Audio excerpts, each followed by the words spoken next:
just caught this beauty. She's just have my line baited with some shrimp on it, and I just go and check it every once in a while. And I was lucky. The other day I was spooled. Usually the fish are a bit smaller than this, right? This one's quite a bit bigger than the average, right? That we've been catching, right? So it's quite a possibility if one was a bit bigger than this or something, could have spooled me, because this guy had me spooled, not much. He just had me spooled about, maybe pulled out about 10 feet of extra line, right? So yeah, it's a pretty nice one. This is going to be our dinner for tonight. It's kind of nice being out here at Tsilhqot'in Lake and living right beside the water, because any night you want to have fish, you can have fish. And that's beautiful. Beautiful wild rainbow trout. These are not stocked fish. You know, that guy's just beautiful. Hello everybody, my name is Peter. I'm back here again. Just caught this beautiful trout here in Tsilhqot'in Lake. It's a little bit bigger than average, quite a bit bigger than average. It's almost 17 inches. The average we've been getting have probably been around about a foot or so, right? So I feel pretty blessed to get this one, right? I was wondering why I got spooled the other day, because I'm bait fishing. So I'll leave my line for a bit with the bait and then come and check on it a little bit later. And I was spooled out the other day, so now I know why. There's probably some a little bit bigger in this lake here. So this is the biggest one I've caught so far. Okay, so we're gonna start cleaning this fish. What I usually like to do is whoa, I guess he's still kind of kicking there.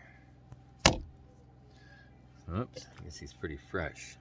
So I'm gonna start with taking off all the gills and the head first thing. Then I like to come right down and take right off those two fins right there. And I like to come back here. Start at the very back of my fish. There's a little hole there where they go poo. And then this is the big male. I'll take out all this stuff. I usually like to feed the head and the backbone and stuff like that. I boil it up for the dogs. The guts, I've been saving the guts lately. I just want to take these and either use them for my garden, compost them here in a little bit, right, once it's getting full. If I was trapping, I could use it to trap. Then now I'm going to start doing my fillet here. I like to start at the back, right along the backbone here. I'll start it right like this first.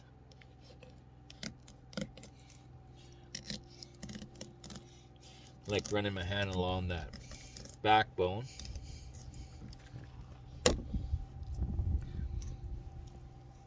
Whoops.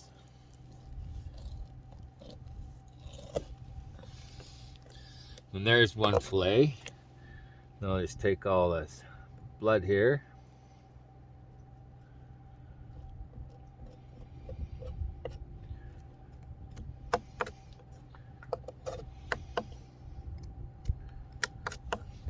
You like to take off this fin too. That goes back in. I boil that up for the dogs too. Ooh, that was kind of a bit bad there. Lots of meat left on that one.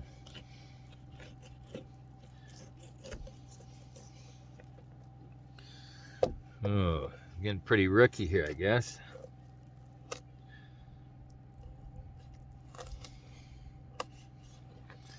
That's how it's supposed to look right there.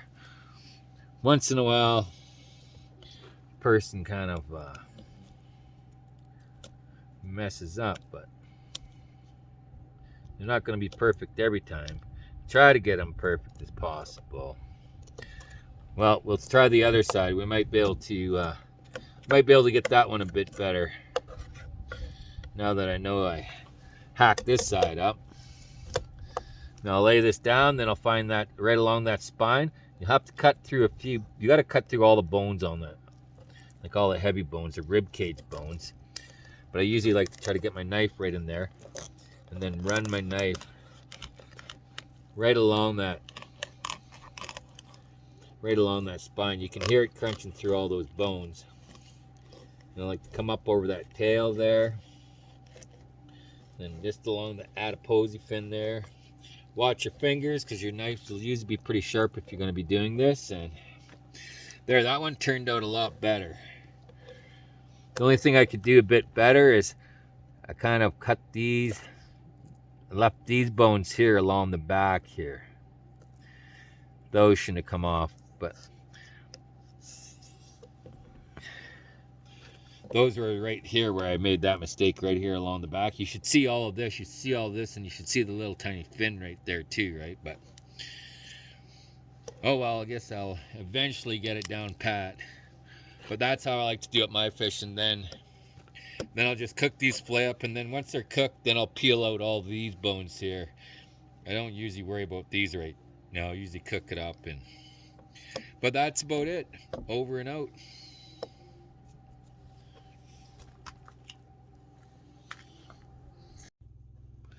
Okay, Peter back here again. I just finished cleaning and filleting this trout here. Then I was just going to show you what I do when I'm going to cook these fish, right? I have quite a few different ways, but this is one of my favorite ways. This is kind of like what I would do if I was going to smoke this fish, right? But I'm not going to smoke it. I'm just throwing it in the oven, but I like to cook it on a low heat, one of the lowest settings the oven has, and cook it for a while, right? Because it reminds me the most of when you smoke your fish, right? And it kind of gives it that same texture if you do it this way. I find there's a whole bunch of different ways. I've never had no formal chef training or anything. I just know what tastes good to me, right? I do a very similar thing too when I'm smoking my fish, right, with my marinade. I'll use my soy sauce and some brown sugar, maybe some lemon pepper, maybe some garlic. I don't have any garlic salt right now, or garlic pepper, but sometimes I like to use my garlic powder, I mean. And I'll let that, but when I'm marinating to smoke it, I usually like to leave it in the fridge in an open container for about 2 or 3 days.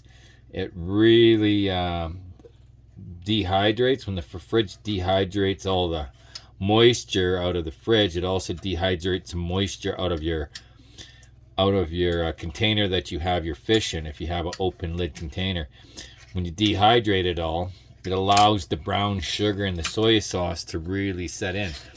And that's how you get that caramelized look. Like, people talk about candy salmon. Well, you can do the same with trout. You can do candy trout or candy salmon. But the thing is to make sure that when you're doing your brine, everything is well dehydrated. Like, you do a brine and you put the lid on it, a couple days later, then you just have a real soupy mix in the bottom. And that's what you try to get away from. If you leave the top on and the fridge naturally dehydrates your fish for you, well, then it sucks all the soy sauce in and all the brown sugar.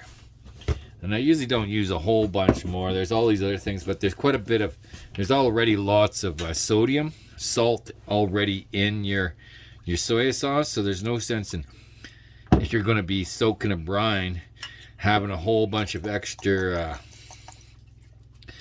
salt on your fish, right?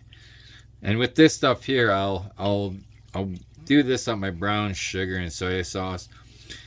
I don't really put any more pepper on it, and then when we pull it out, it's whoever is enjoying it can put a little bit more salt or a little bit more pepper on to their liking. I just make it like this because I like to go over it a couple different times when it's in the oven, and then I just like it off the sheet that I'm cooking with, just because it just helps dry it out a little bit, and then it's not as juicy after you've been cooking it for a while. Then like I said, I just have my oven on minimum heat, and then you know, 200, 250, right? Not even on 300. And then I just want it to cook nice and slowly, right? I just want it to kind of dehydrate and suck all this juice into it. And then, like I said, I will come back again every 15 minutes or so and put another layer of this on, right? Well, there's not much left, so probably just one more time. And then I'll put my oven in on slow here, low heat. And yeah, I hope you enjoy this video. And I would just appreciate it if you could like my video, like and subscribe. And my fish, after I'm done my fish here, right, I like to take the trout head and the head and the body, and then just boil that up for my dogs. They seem to enjoy it quite a bit. The trout bones are not bad. If they're boiled up, the dogs can crunch through them pretty good. There's not really any big bones that would do any damage to my dogs. They're pretty tough. All right, over and out, and thanks again. Hello everybody, this is Peter again. I'm just back here again. I just pulled this trout out of the oven just to show you what the end product looks like. I'll show you how it breaks off, right? It almost looks like, you know, when you smoke fish, right? And you 3/4 smoke it. Yeah, it has a nice flavor to it. But that's how I like to do up some of my trout sometimes, right? Just when I'm wishing for some dry fish. But anyways, over and out.